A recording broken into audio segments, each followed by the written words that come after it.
С чего следует начать человеку, который находится в самом начале этого пути? Я бы посоветовал задать себе вопрос: кто я на самом деле? Вначале твой разум будет исследовать всевозможные пути, чтобы понять, кто ты есть. Кто я? Этот вопрос заставляет тебя задуматься в неожиданном направлении. Просто направьте свои мысли внутрь себя и сосредоточьтесь на «я». Чтобы действительно испытать это переживание осознания Бога, осознания себя. Мы никогда не покидаем наш дом, даже во время нашего путешествия. Похоже, это путешествие необходимо большинству из нас. У настоящего искателя нет плана «Б». Спроси себя, кто то «я», которое осознает свои мысли. «Я» — поразительный факт. Я не такой «я». Тогда кто же я? Это похоже на загадку. Нам нужно осознавать себя такими, какие мы есть на самом деле. Нам нужно исследовать самих себя. Спроси себя, кто я такой? Спроси себя, кто я такой. Просветление или освобождение — это не добавление чего-то нового. Это поиск того, что уже есть. Таким образом, необходимо провести какое-то расследование. Найдите медитирующего. Узнайте, кто хочет заняться медитацией. Медитация и самоисследование сходятся в определенной точке для того, чтобы мы узнали, кто мы такие. Медитация — это просто быть теми, кто мы есть. Медитация — это когда ты действительно хочешь свободы. Если ты действительно хочешь освобождения, то оно возможно. Но пробуждения недостаточно. Это только начало. Пробуждающийся разум. Часть 3. Освобождение.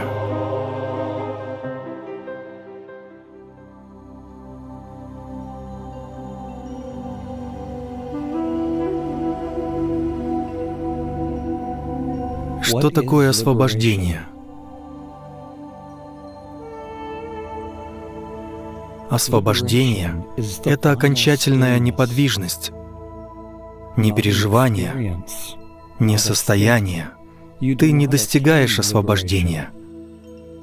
Ты вспоминаешь или осознаешь то, что невозможно утратить.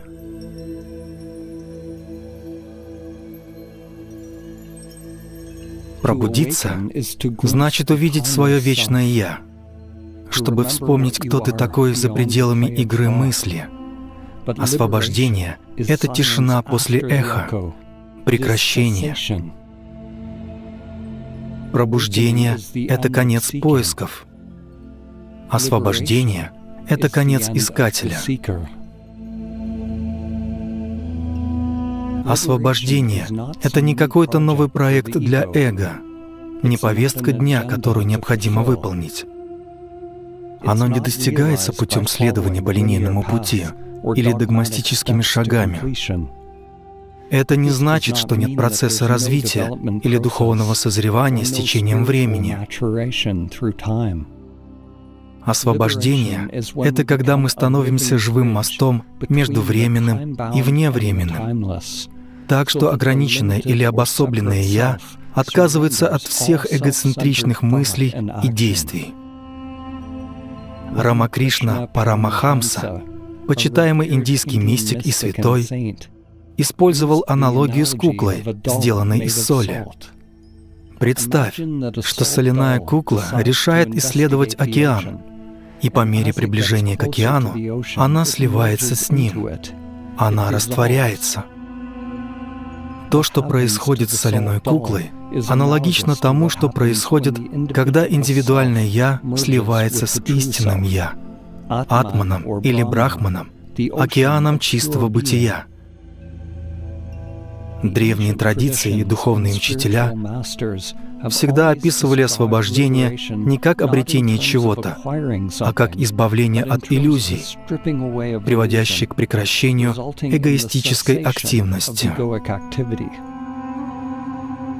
Патанджали, автор йога-сутр, сказал, что цель йоги — прекращение круговорота мыслей в уме.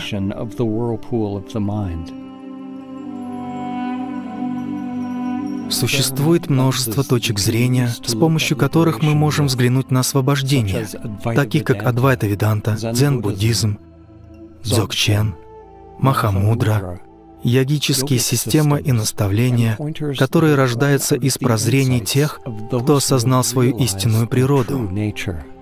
В каждом способе мы обнаруживаем континуум от относительного к абсолютному, от отождествления с ограниченным «я» к постоянно углубляющейся недвойственности и воплощению истины. Давайте начнем наше путешествие с дзен. Вот уже более 1000 лет дзен говорит парадоксами, указывает на бесформенное, используя форму, на тишину, используя звук, на истину через загадки и на присутствие через отсутствие. Одно из самых устойчивых учений дзен представляет собой серию из 10 простых рисунков тушью, рисунки пастухов, пасущих буйволов. Зародилось это в Китае XII века и было усовершенствовано в Японии. На этих рисунках изображены одинокий искатель и буйвол. Метафора беспутного пути к освобождению. Буйвол олицетворяет нашу истинную природу, безграничный единый разум или истинное «я» за пределами маленького «я».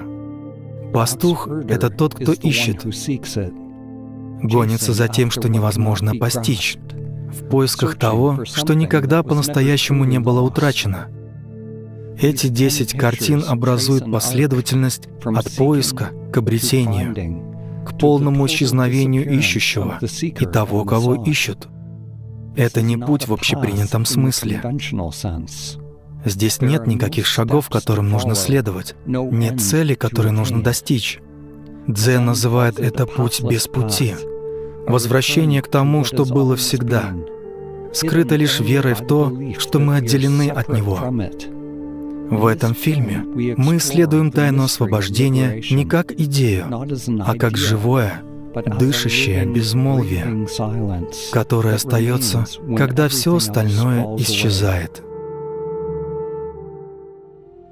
Часть 1. В поисках буйвола.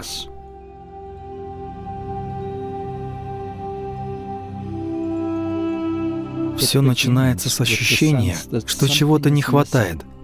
Глубинное чувство недовлетворенности. Возникает беспокойство, шепот в душе, что этот мир форм, становления не может быть всем, что есть. На первом рисунке изображен молодой искатель, пасущий буйвола, блуждая по густому лесу. Взгляд ищущий, сердце в смятении. Таково человеческое состояние — смотреть наружу. Одни ищут удовольствий, другие ищут знания, а третьи — религии. Но все они ищут одно и то же — истину, самость, источник или Бога, основу бытия. В дзен такой поиск не осуждается. Это достойно уважения, ведь даже в замешательстве есть искренность. Даже в странствиях запах буйвола ощущается рядом. Еще один способ, который поможет нам понять освобождение, это Адвайта-веданта. В Адвайта-веданте мокша или освобождение — это не обретение чего-то в будущем, не достижение цели. Это ясное понимание того, что ты не тот, за кого себя выдаешь, как привязанное ко времени «я», и речь идет о непосредственном осознании того, что находится за пределами дуалистического мира времени. Что такое веданта? Как и все подобные вопросы в истории Индии, начали задаваться несколько тысяч лет назад. Веданта — это источник духовного знания, называемый Упанишадами. В Упанишадах есть одно основное учение. Это учение заключается в том, чтобы познать самого себя. Вы — высшая реальность. Если ты познаешь себя, то познаешь и Бога. Ты хочешь познать Бога? Не стоит искать Бога где-то там. Когда ты погрузишься внутрь себя, ты обнаружишь, что Бог повсюду. Есть одна вещь, которая объединяет все различные школы и учителей Веданта. Это чудесное видение человеческой жизни. Все учителя Веданты учат внутренней божественности человека, что мы дух, что мы чистое сознание. Мы чистое бытие, облаченное в материальную и психологическую оболочку. Упанишады учат, что ты есть единое, без второго, одно, без другого. Нет ничего, чтобы было бы отдельно от тебя.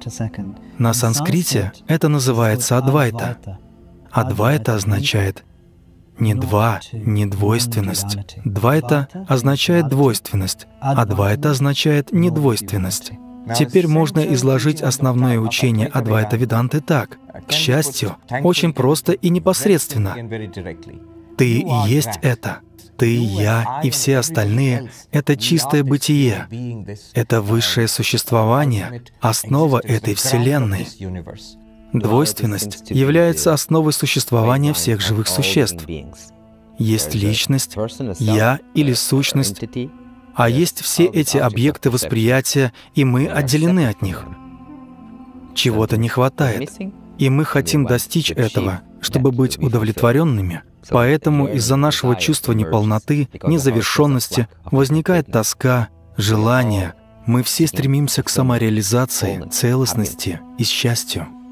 Это состояние двойственности, состояние эго, состояние отделенности. Недвойственность — это полная противоположность. Недвойственность — это единство, отсутствие отделенности. У тебя нет границ, ты безграничен. Ты безграничность, потому что ты ни от чего не отделен.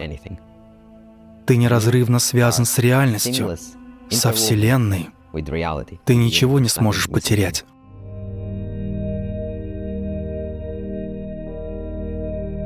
Ощущаемое чувство единения иногда называют прямым переживанием. Многие техники и практики привлекают наше внимание к соматическому полю, к сенсорному полю, где находится поле самих меняющихся явлений. В таких практиках, как медитация випассана, медитирующих учат наблюдать за телом и разумом без реакции. Наблюдать за тем, как возникает, исчезает ощущение, не цепляясь за них. Все во внимании. Покалывание, давление, жар, эмоции. Всему позволено быть. Мы учимся прекращать погоню за удовольствиями и избегать боли. И происходит своего рода алхимия, когда мы принимаем все таким, как оно есть. Мы начинаем любить все таким, какое оно есть. Мы даже любим свою боль. Так мы начинаем понимать непостоянство не как концепцию, а как живую соматическую истину. Мы продолжаем практику до тех пор, пока не осознаем то, что постоянное. Есть только одна вещь, которая не меняется, и это истинное «Я», которое не является вещью. Практика и техники сами по себе в конечном счете отбрасываются, потому что каждая практика, каждый метод — это все еще действие. Это все еще часть обусловленного мышления. Существует множество различных степеней и типов опыта единения, в зависимости от того, насколько успокоен ум тела. Это может варьироваться от тонких ощущений энергии, присутствия, блаженства, благополучия, чувства любви и покоя, до радикальных мистических, невыразимых, недвойственных переживаний. То, что люди называют пробуждением кундалини, является внутренней энергией, которая особенно сильна. Когда эта энергия приходит в равновесие, возникает чувство единения со всем сущим.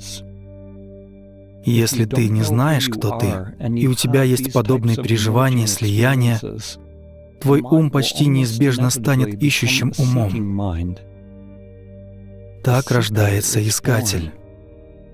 Все переживания, вся боль и удовольствие приходят и уходят. Но кто же тогда остается?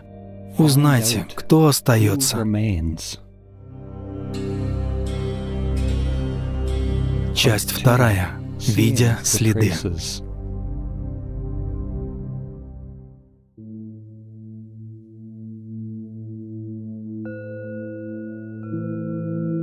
Искатель начинает что-то замечать.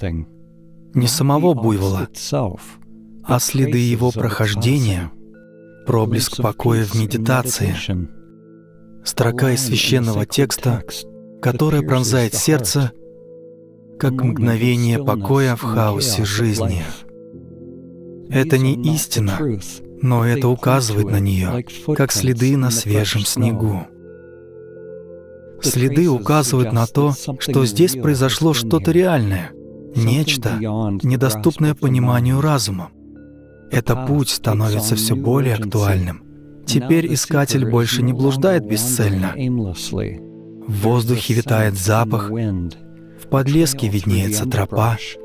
Но будьте внимательны, эти признаки могут стать отвлекающими факторами. Многие принимают следы буйвола за самого буйвола, палец, указывающий на Луну, за саму Луну, карту местности за местность, меню для трапезы за трапезу. Есть кое-что в человеческой жизни, из-за чего возникают все проблемы, страдания, наша борьба в этом мире, наше несчастье, наша экзистенциальная тревога. Из-за того, что мы просто не знаем истины о себе, что мы брахман, мы абсолютная реальность.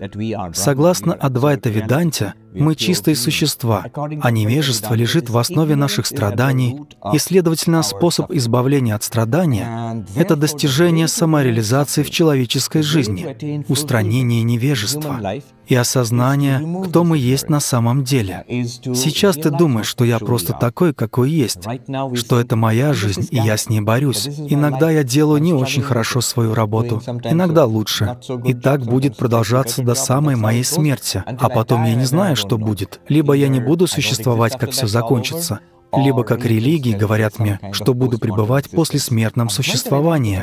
Адвайта Веданта рассказывает нам о том, что нынешняя жизнь, которая у нас есть, и будущая жизнь — все это видимость. Это не абсолютная реальность о нас. Она не отражает нашу истинную сущность. Правда о нас самих заключается в том, что ты — это я, а я — это ты. Все мы брахман. Существование, осознание, блаженство, безграничность. Путь без пути говорит, что ты уже безграничное, вездесущее существо, чьей природой является покой и счастье. Тебе не нужно ничего делать, чтобы достичь этого. Ты уже являешься этим. Просто смотри на это и будь осознан. Это твой жизненный опыт. Выражаются ли твои эмоции на основе этого? Выражается ли твой разум на основе этого? Проявляешь ли ты это понимание 24 часа в сутки, 7 дней в неделю? Являешься ли ты живым выражением этого? Известный учитель недвойственности Шри Нисаргадата Махарадж признан одним из главных представителей Адвайта Веданты. Его подход заключался не в том, чтобы обучать какой-либо системе, а в том, чтобы направлять ищущих к непосредственному опыту. Он сказал: «Не полагайтесь на слова и концепции. Ты можешь знать все интеллектуально, но все еще не быть свободным. Истинная реализация — это не то же самое, что знание. Это бытие». Он провел четкое различие между интеллектуальным пониманием, которое заключается в усвоении концепций, реализацией, непосредственным переживанием себя, и освобождением, которое является окончательным необратимым пребыванием в самом себе и свободным от бессознательных обусловленных шаблонов. Подобно Нисаргадате, Шри Бхагаван Рамана Махарши был воплощением Адвайта Веданты. Индийский мудрец, который, не проповедуя и не пытаясь привлечь последователей, вел искателей за пределы «я-мысли» к вездесущему «я», нерожденному и неразделенному. Учение Раманы сосредоточено на прямом пути к освобождению. Он не хотел, чтобы мы шли какими-то обходными путями. Он просто показал нам простой путь к освобождению, самый легкий путь, самый прямой путь. И то, что Он сказал, это верный путь. Все, что нам нужно сделать, это понять, кто мы есть. Большинство из нас считает себя личностью, считает себя людьми. Романа говорит, что ты не личность, и на самом деле не человек. Мы нечто гораздо большее, гораздо более глубокое. Ты нечто иное, нечто божественное, нечто чудесное. Это называется так: выражение твоего истинного «я» или самости. Это истинное «я», которым мы являемся, все знает в глубине души. Мы все уже знаем, кто мы есть. Бхагавана Рамана сказал, что первая мысль, которая у нас возникает, это мысль «я». Мысль «я» идентифицирует себя как тело-разум, и все остальные мысли возникают после этого. Поэтому все, что нам нужно сделать, это познать себя и обнаружить ложность этой основной мысли «я, тело, разум». Нам нужно осознать свое «я» таким, какое оно есть на самом деле. А чтобы осознать свое «я» таким, какое оно есть на самом деле, нам нужно исследовать самих себя. Чтобы исследовать себя, нам нужно обратить свой разум и внимание внутрь себя, сосредоточиться на собственном бытии. Бхагаван предлагает задать два вопроса. На первый вопрос всегда дается один и тот же ответ. Первый вопрос: кому принадлежат эти мысли или эти явления? Ответ всегда один — мне. И второй вопрос: кто я такой? Спроси себя, кто то «я», которое осознает свои мысли, и не давай никакого ответа. Потому что если я дам ответ, это будет уже другая мысль. Так и не дав никакого ответа, я спрашиваю себя, кто я? И я просто остаюсь. Может возникнуть и другая мысль, и тогда я повторяю вопрос. Наступает время, когда мыслей становится все меньше и меньше, и они просто затихают. Тогда человек постигает суть своей природы. Медитация — это не медитация, это исследование, это поиск. Бхагаван сказал: «Найди того, кто медитирует, найди того, кто хочет медитировать». Откуда ты спрашиваешь? Откуда возникает мысль об этом «я»? Потому что каждый день, погружаясь в глубокий сон, мы обнаруживаем, что мысль «я» растворяется в источнике. Источник, в котором растворяется мысль «я», — это сердце. И вот, когда ты просыпаешься, первое, что возникает, — это «я». Оно прорастает первым, затем расцветает разум. Если он будет частично открыт, ты увидишь сон. Когда он полностью проявится, ты просыпаешься. Таким образом, весь процесс создания происходит внутри. Все мысли зависят от мысли «я». Мысли формируют разум. По сути, мысль «я» — это разум.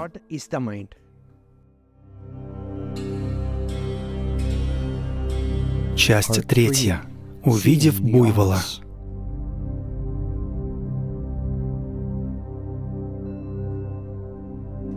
Это момент прямой реализации. Искатель шел по следам, по учениям, проблескам, по запаху настоящего, и теперь видит самого буйвола. Истинное «я», чистое осознавание, природа Будды. Не концептуально, а напрямую. Это кинсё, видение истины. Мысли, эмоции и эгоистические шаблоны поведения все еще могут присутствовать, но в данный момент ты больше не отождествляешь себя с ними. Ты видишь, и то, что ты видишь, это не вещь, а само видение. В дзен это называется кинсё, видение своей истинной природы. Не интеллектуально, как вера, а как внезапное озарение. Очищение разума, не оставляющее места для сомнений. Искатель теперь знает: я не это тело, не этот разум, не это имя. Я чистое, нерожденное, не связанные.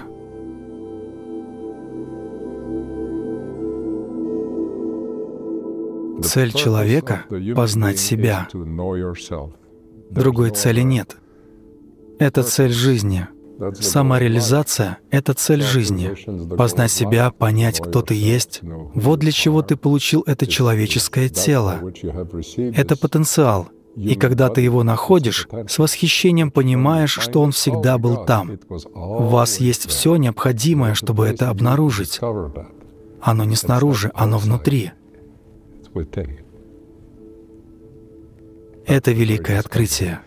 И в этом все учение Иисуса. «Мой Отец и я — одно целое». И это истина для каждого человека. Человеческое тело дает вам доступ к внутренней жизни, к внутреннему покою. И этот мир по своей природе, как река жизни, которая приводит тебя к океану Вселенной, частью которого ты являешься. В древних традициях мудрецы говорили о разных путях к освобождению. Некоторые шли по пути бхакти или пути преданности. Их сердца пылали страстью. Они пели возлюбленному на каждом вдохе, пока певец не растворялся в песне. Другие выбирали путь карма-йоги, путь бескорыстных действий, где каждое деяние было подношением, каждый поступок — это жертва маленького «я» чему-то большему. А прямой путь был для тех, кто шел путем мудрости, самоисследования. Эти пути не следует рассматривать как отдельные дороги, а скорее как грани единого драгоценного камня. Садхана — это древнее санскритское слово, которое относится к практикам, методам и техникам, таким как медитация, йога, цигун, ведущие к духовному просветлению, или любая последовательная деятельность и усилия, направленные на реализацию. Время от времени в истории человечества появляются новые изобретения, методы или практики, создавая эффективные условия, в которых эгоистичный ум не может скрыться. Сегодня мы хотели бы поделиться с тобой относительно новой инновацией, которая на сегодняшний день является одним из самых мощных методов на планете. Диада — это священное зеркало, в котором два человека сидят в тишине, не для того, чтобы исправлять или учить, а чтобы слушать и общаться со своим внутренним «я». Свидетель говорит: «Скажи мне, кто ты?» Скажи мне, кто ты? Тот, кто задает вопрос, обращается внутрь себя, не к идеям, а к непосредственному переживанию бытия. Это не разговор, это общение. Когда мы исследуем истинное «я», первое, что мы видим, — это ложное «я». Начинается процесс очищения, и все бессознательные истории, убеждения, самскары или паттерны обусловленности выходят на поверхность, чтобы их можно было наблюдать без реакции. По мере развития процесса ум подготавливается к пробуждению через сосредоточенность и глубокую отдачу. Возникает своего рода ясность восприятия. То, что не может быть высказано вслух, начинает проявляться между словами, прошептанными в тишине, между двумя сердцами. В центре самадхи и в рамках инициативы «Пробуди мир» я за многие годы изучил множество различных техник и обнаружил, что самая эффективная техника для достижения кенсё наиболее действенным способом — это техника диады, разработанная Чарльзом Бернером. Чарльз Бернер сочетал в себе строгость дзен-традиций, дзен-сессий, во время которых проходят по-настоящему строгие периоды дзен-медитаций. В дзен работают с куанами. Самый известный куан — «Кто я?». Он объединил куан «Кто я?» с самоисследованием которое пришло от учителей Веданты, таких как Рамана Махарши, с техникой диад, которая используется в современной психологии. Объединив эти миры, создал процесс диад. Эта техника отличается интенсивностью, которой очень сложно достичь в традиционных медитативных практиках. Цель диады и цель самоисследования в целом — это пробудиться к нашей истинной природе. Она состоит в том, чтобы узнать, кто мы такие, постичь истинное «Я» за пределами имени и формы. Мой любимый учитель Доген говорил, что медитация — это отстранение от ума и тела. То же самое происходит и при самоисследовании. Есть такое понятие, как угасание разума и тела. Когда разум и тело исчезают, кто же тогда остается? Я обнаружил, что диады — это самое мощное из того, что я когда-либо видел. Люди пробуждались прямо у меня на глазах. Даже на собственном опыте я испытываю, что диады подтверждают, что я нахожусь на своем пути. И я осознаю, говорю ли я от лица персонажа или от лица «я» своей истинной природы.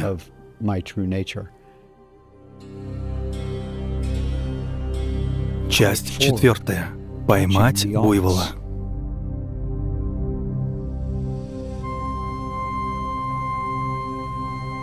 Духовное эго может проявляться в замаскированном виде, и поэтому нам необходимо углубить нашу капитуляцию. Огонь осознания зажжен, но ветра привычек все еще завывают. Буйвол виден, но он не идет добровольно. Прежнее «я» цепляется за свое царство, даже зная, что его правление подходит к концу. Мысли накатывают, как волны. Привычки, страхи, идентичность — все возвращается, чтобы вернуть себе трон. Это борьба после пробуждения. Священное противоречие между знанием истины и жизнью в соответствии с ней. Искатель пытается схватить буйвола, удержать проблеск, остаться неподвижным, но само это усилие становится очередной ловушкой. На этом этапе многие теряются. Некоторые возводят святилище в честь проблеска мгновения, принимая воспоминания за реальность. Других привлекает духовное эго в одеждах смирения, но втайне они хотят, чтобы их считали пробужденными. Мысленного буйвола невозможно поймать силой. Его можно приручить не стремлением, а смирением.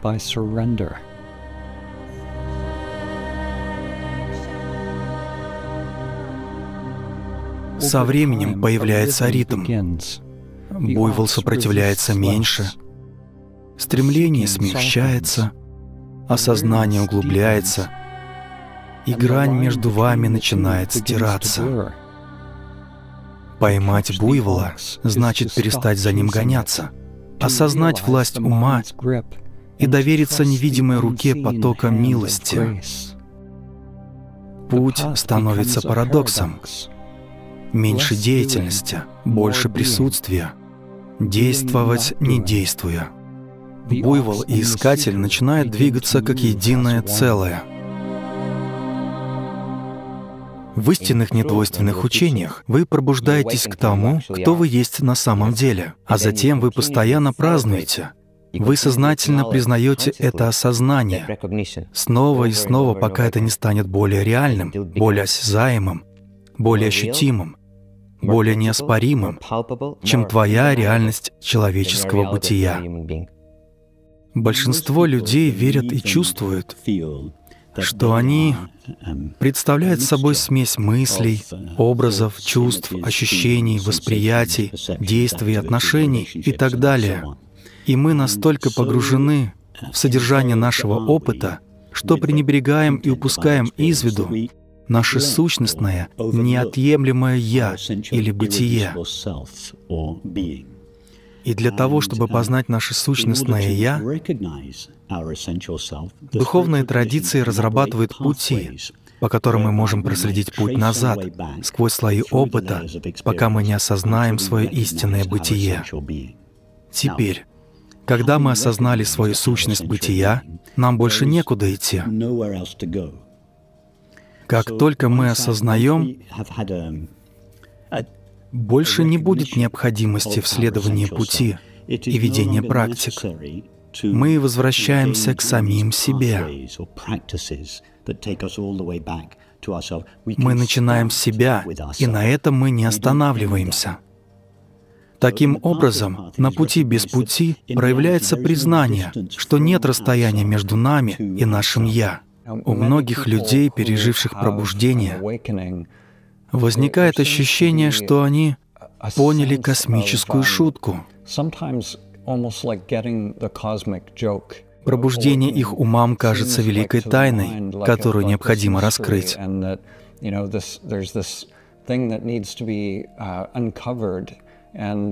А вопрос, который возникает в этот момент у каждого человека, как это может быть так просто? Это до смешного просто. Это настолько просто, что ум всегда будет это упускать. И только когда ум действительно сдается, становится очевидно, кто мы такие. Каким-то образом происходит переход в осознание. Существует столько разговоров о пробуждениях, столько книг, сутр, учений и видео на YouTube на эту тему. И все они указывают на что-то настолько простое, настолько очевидное, что оно всегда здесь. Это почти абсурдно. Так что есть абсурдность в поиске того, что всегда присутствует.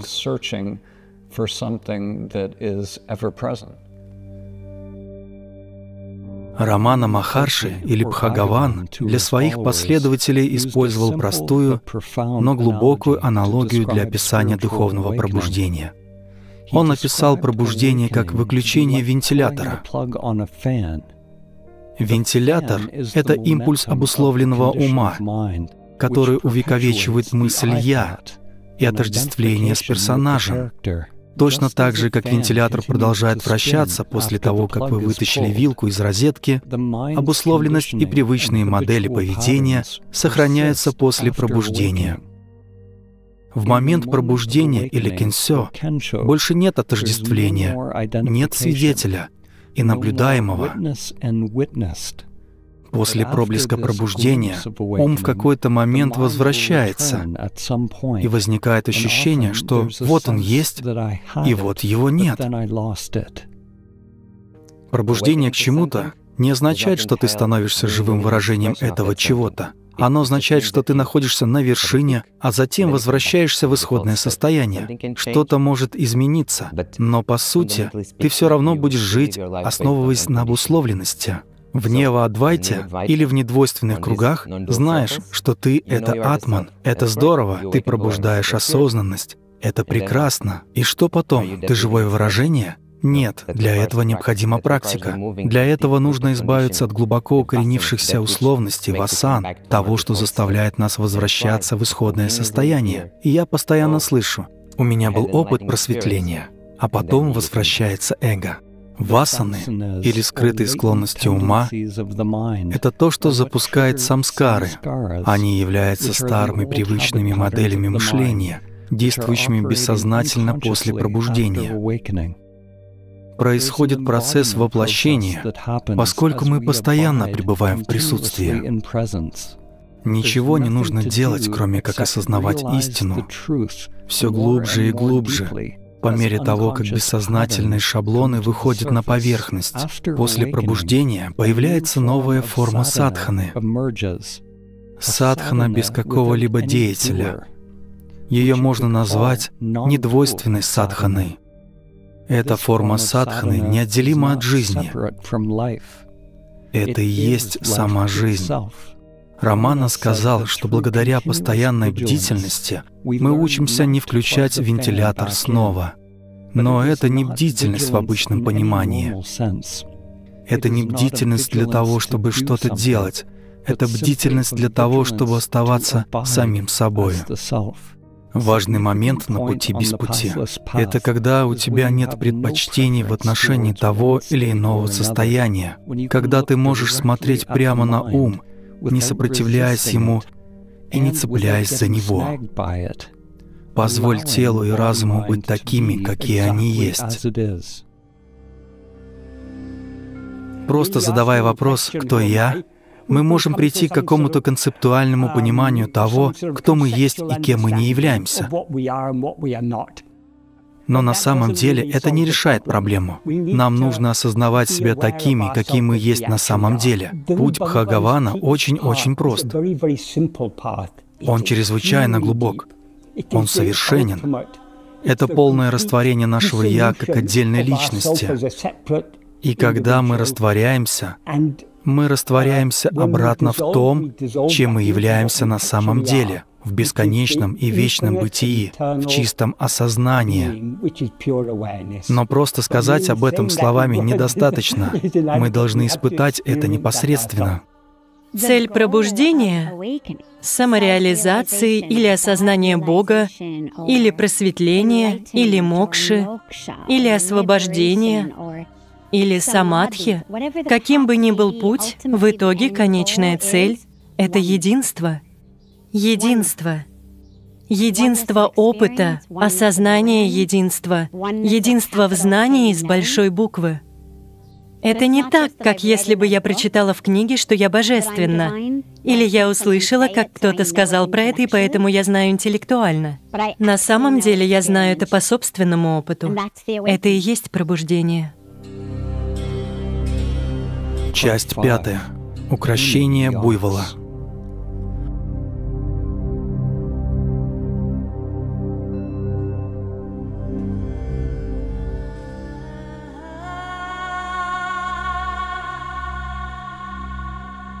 Кто укрощает и кого укрощает?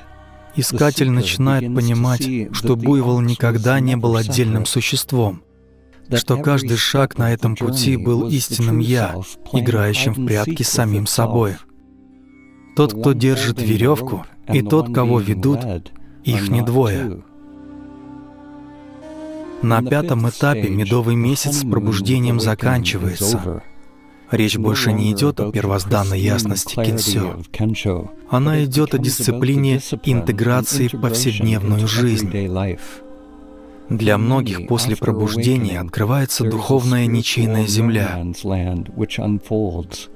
территория раскопок теней, столкновение с горем, печалью, сопротивлением, бессмысленностью, по мере того, как васана и самскары продолжают возникать внутри присутствия. Когда я говорю о периоде после пробуждения, есть несколько важных моментов, на которые нужно указать людям. Может быть удивительно, насколько важна работа с тенью, сколько эмоциональной работы нам приходится проделать, чтобы интегрировать этот первоначальный сдвиг в идентичности. Я также считаю важным обращать внимание людей на то, что во многом это связано с доверием к собственной интуиции, выходящей за рамки мыслей и концепций. Все больше и больше по мере развития этого процесса. Чем больше вы доверяете интуиции, тем лучше вы понимаете, когда пора заняться работой с убеждениями, эмоциями, или когда пришло время просто позволить себе отдаться процессу.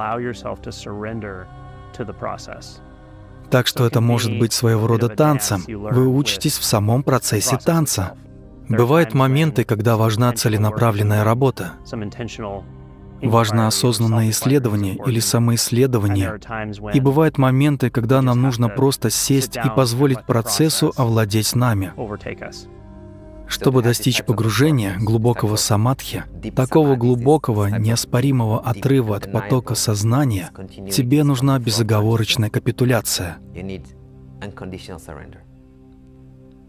Если айсберг на 10% возвышается над водой, а на 90% находится под водой, и я говорю айсбергу: «Пожалуйста, сдайся», то айсберг сдается на 10%, потому что это все, что он знает. Так что же тебе нужно? Сначала тебе нужно осознать себя под поверхностью, слегка приподнимись над поверхностью, чтобы раствориться в центре сознания, в центре осознанности. И тогда ты сможешь сдаться безоговорочно. Когда ты полностью отдашься, переживания становятся возможными, что является абсолютным погружением, скажем так, поглощением в полное растворение всего. Но потом что-то возвращается, или кажется, что возвращается. И вот здесь тебе нужно быть внимательным, исследовать и задавать вопросы. Говорят, что когда ученик готов, появляется учитель.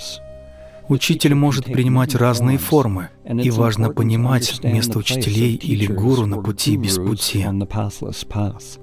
Мы не отталкиваем учителя, когда он появляется, и в то же время мы не попадаем в зависимость, не преклоняемся перед ними и не переносим на них свои ожидания.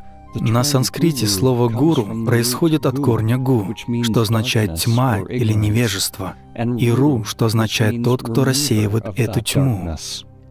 Гуру — это тот, кто ведет нас по пути к освобождению. У настоящего гуру или учителя есть только одна цель. Учитель укажет тебе путь прямо к твоему собственному садгуру или собственному истинному гуру, который есть само осознание.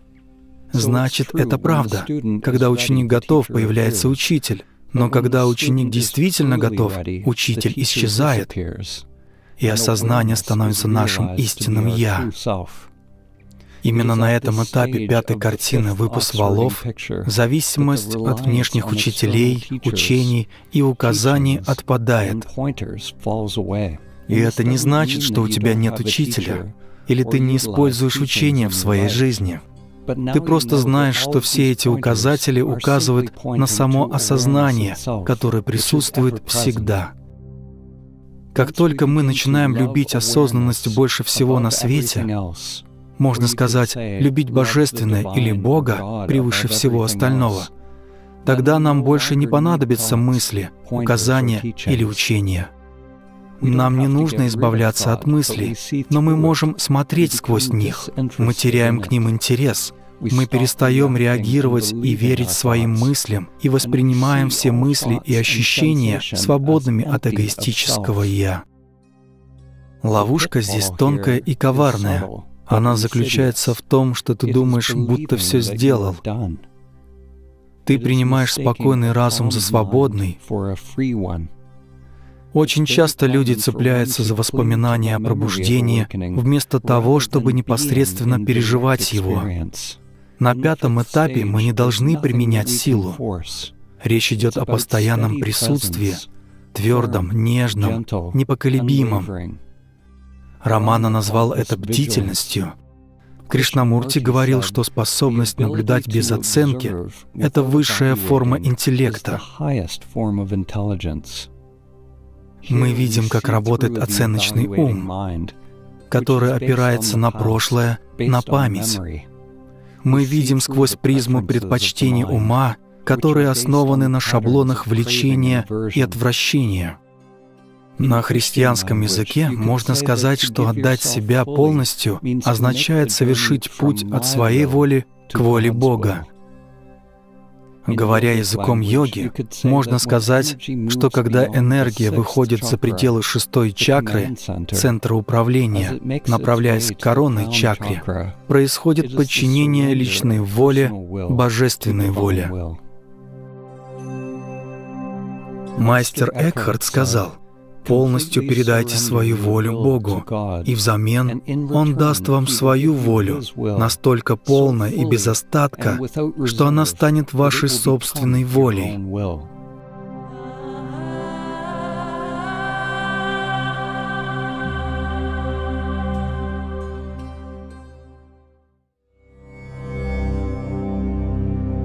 Часть 6. Возвращение домой верхом на буйволе. Больше нет борьбы. Веревка ослаблена. Пастух поет. Буйвол идет сам по себе. Путь не требует усилий. Пункт назначения забыт. Возникает радость. Не радость от приобретения, а радость, которая проистекает из пребывания в себе. Сат-чит Ананда. Блаженство, которое проистекает из неразделенного ума. Ума, в котором мысль «я» уступила место. Ум больше не доминирует, но и не отрицается. Мысли прилетают и улетают, как птицы в открытом небе. Чувства накатывают и отступают, как волны, но океан по-прежнему глубок. Это еще не окончательное освобождение, но истинное «я» теперь надежный спутник. Вкус истины больше не редкость. Это мир такой, каков он есть. Между этим и тем меньше различий и осуждений. И, казалось бы, отдельные противоречивые пути могут сосуществовать без сопротивления, без проблем. Жизнь становится единой, все более недвойственной, целостной и воплощенной, по мере того, как человек приходит в соответствии с внутренним разумом, праническое поле или сознательный дух, который танцует как все сущее.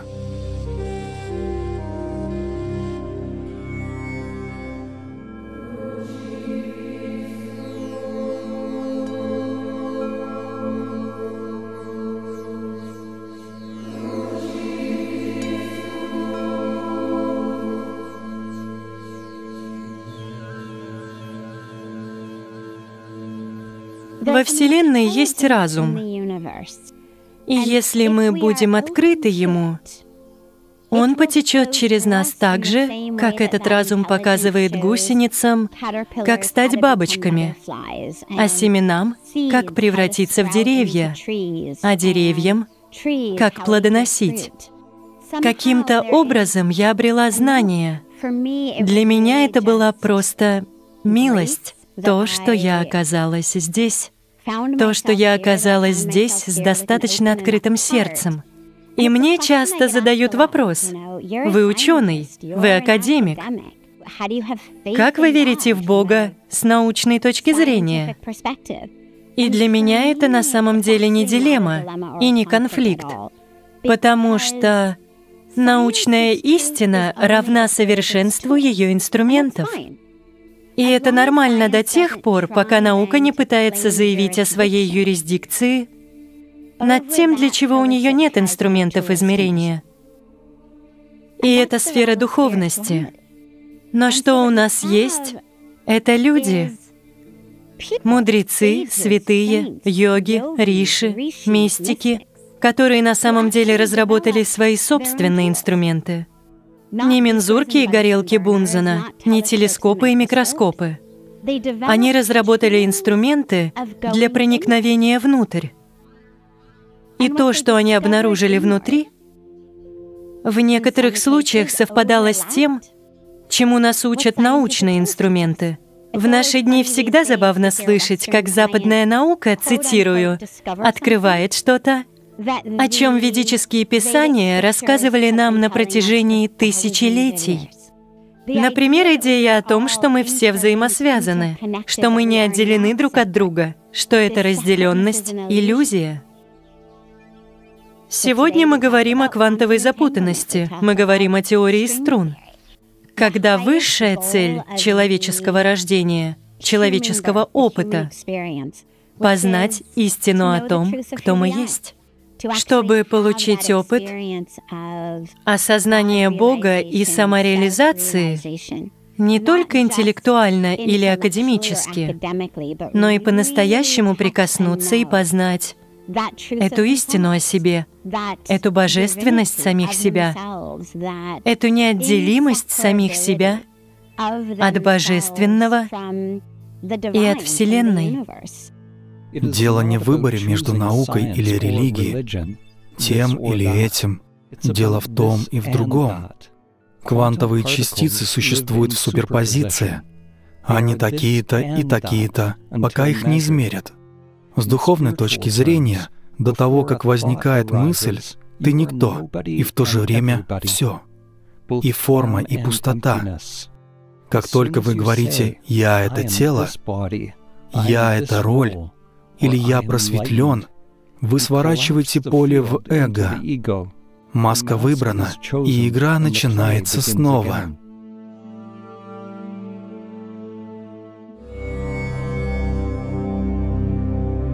Часть 7. Буйвол забыт сам по себе.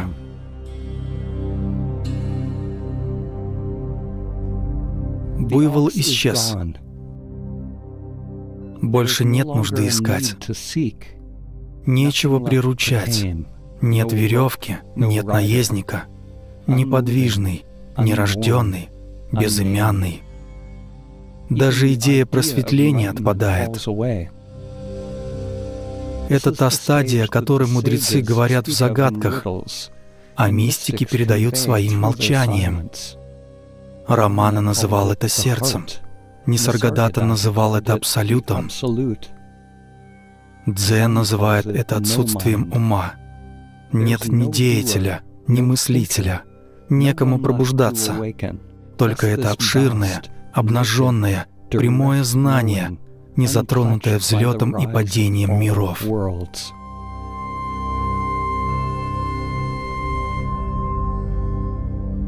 Когда мы пробуждаемся к чему-то, мы словно открываем для себя реальность нашего бытия. Но одного пробуждения недостаточно, это только начало. Когда внимание возвращается к самому себе, первое, что ты заметишь, это «О, здесь что-то не так». Впервые ты не идешь от объективности к объектам. В тебе появится врожденное осознание себя, как будто ты просто знаешь.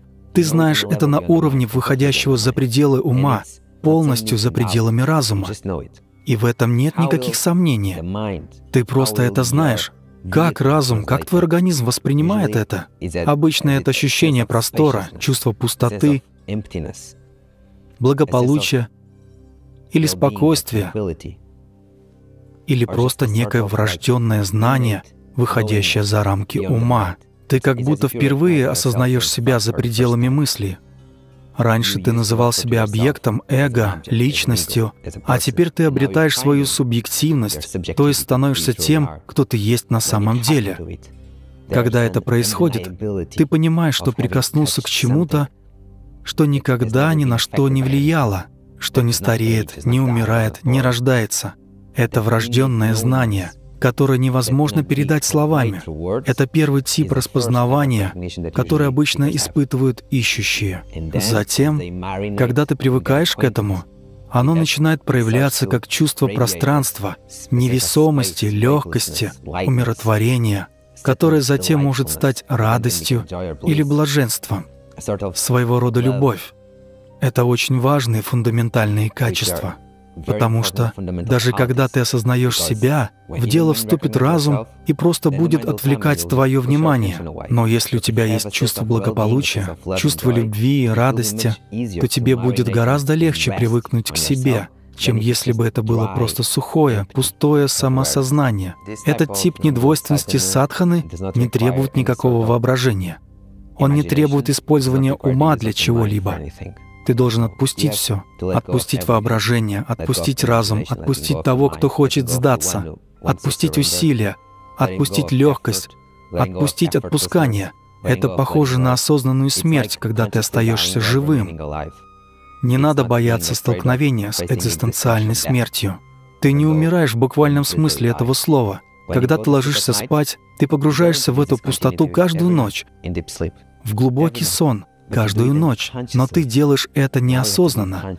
Теперь тебе нужно делать это осознанно, и в этом разница. Мы говорим о недвойственной практике. Недвойственная практика сильно отличается от дуалистической практики, потому что недвойственная практика не подразумевает, что чего-то не хватает, что тебе нужно получить или обратить внимание на какой-то объект. Речь идет о том, чтобы успокоиться и отдохнуть в своем собственном источнике, в своем собственном бытии, просто быть, ничего не делая. Это не практика, это практика без практики, и она очень нужна. Часть 8. Мы оба с буйволом забыты.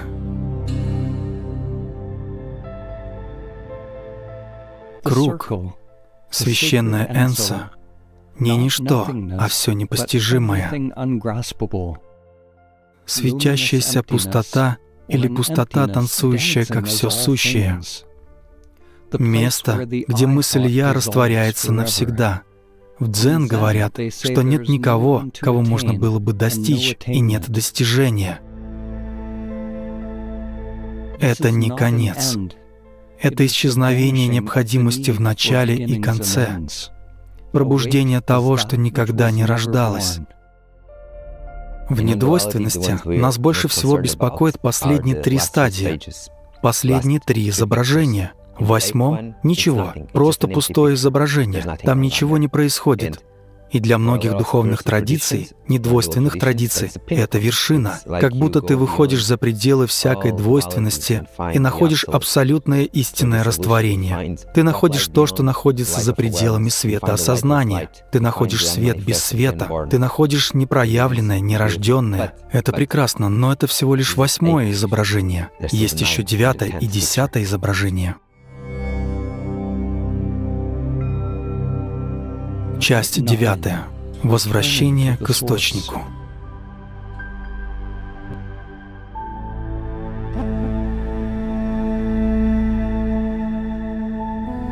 Томас Эллиот сказал: «Мы не прекратим наши исследования, а в конце наших исследований мы окажемся там, откуда начали, и впервые увидим это место». В дзен есть учение под названием «Горы и реки». В начале пути горы — это горы, а реки — это реки. Когда приходит осознание, горы перестают быть горами, реки перестают быть реками. Но после полного освобождения горы и реки станут горами и реками. Концепция горы и реки была отвергнута. Фильтр исчез, обнажив великую реальность. Гора и река раскрывается как Шива. Великий тибетский учитель недвойственности Лонгченпа сказал: «Все возникает как игра осознания».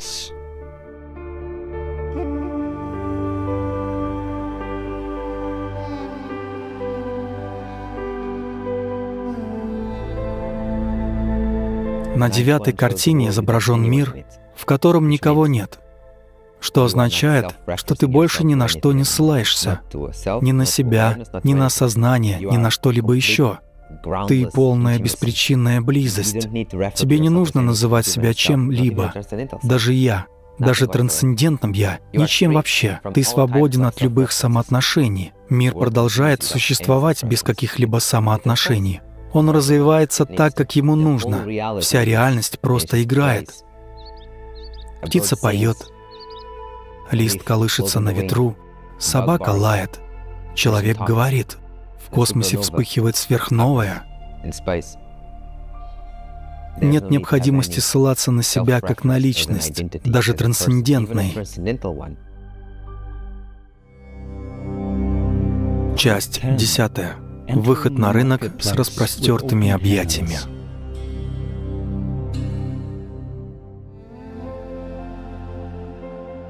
Тайна недвойственности достигает своей кульминации на 10-м изображении. Освободиться от свободы и рабства значит пребывать в своей истинной природе, которая никогда не была связана. Но самое большое изменение, самый большой сдвиг происходит на 10-м изображении, на котором изображен рынок и сам фермер. Это чрезвычайно важно, потому что в противном случае мы бы поверили, что мы должны быть святыми, чтобы проявлять и воплощать определенную степень осознанности и понимания, но это не так. Ты волен делать все, что захочешь. И как вообще может быть, что какой-либо тип выражения не может быть выражением этого типа? Так что, несмотря на то, что ты делаешь, все течет. Это не имеет никакого значения. Ты свободен. Где еще можно найти реальность, кроме как здесь, в этом моменте, в этом текущем опыте? Где еще она может быть? Как ты можешь не быть чистым проявлением реальности, каким бы ни было твое проявление?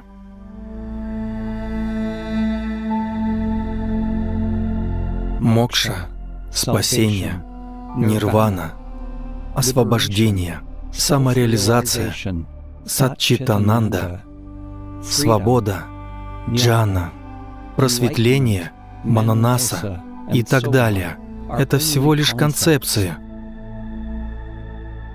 Что они для тебя значат? Они имеют значение, потому что ты веришь, что ты связан. Они имеют значение, потому что ты считаешь себя невежественным. Убери того, кто верит.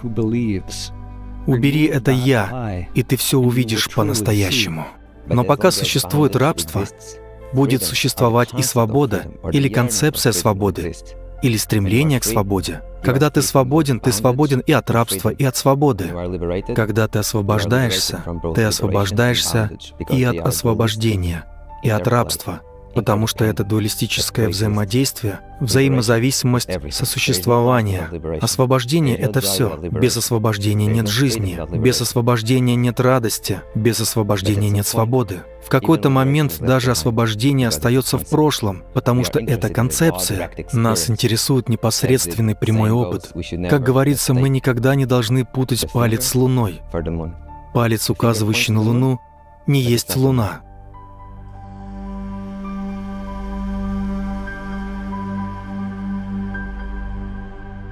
Быть свободным за пределом свободы значит не возвыситься над миром, а идти по нему босиком, ничего не желая получать, а все отдавая. Позвольте мне рассказать вам одну историю, не как учение, а как намек на тайну. На шумном рынке, где священное и мирское смешиваются без разделения, мужчина подходит к странной фигуре с круглым животом, сияющими глазами, одетый в лохмотья и смеющийся без всякой причины. Это Хатей, так называемый смеющийся Будда. Не учитель, а вопросительный знак. Мужчина слегка поклонился этой фигуре. Он что-то узнал в Хатее. «Пожалуйста», — говорит он, — «в чем смысл дзен?» Хатей делает шаг вперед и широко улыбается. Он раскрывает объятия и притягивает мужчину к себе в теплых дружеских объятиях. Никаких слов, только абсолютная близость настоящего момента. Мужчина делает долгий выдох. Глубоко внутри что-то смягчается. Возникает другой вопрос. В чем высшая мудрость? Хатей ничего не говорит. Он наклоняется, поднимает свой старый холщовый мешок, поворачивается и уходит в толпу, не оглядываясь, и исчезает. Таков был его ответ. Объятия, уход, присутствие и исчезновение, полнота любви, свобода непривязанности. Это путь без пути. Его не нужно понимать, его нужно прожить.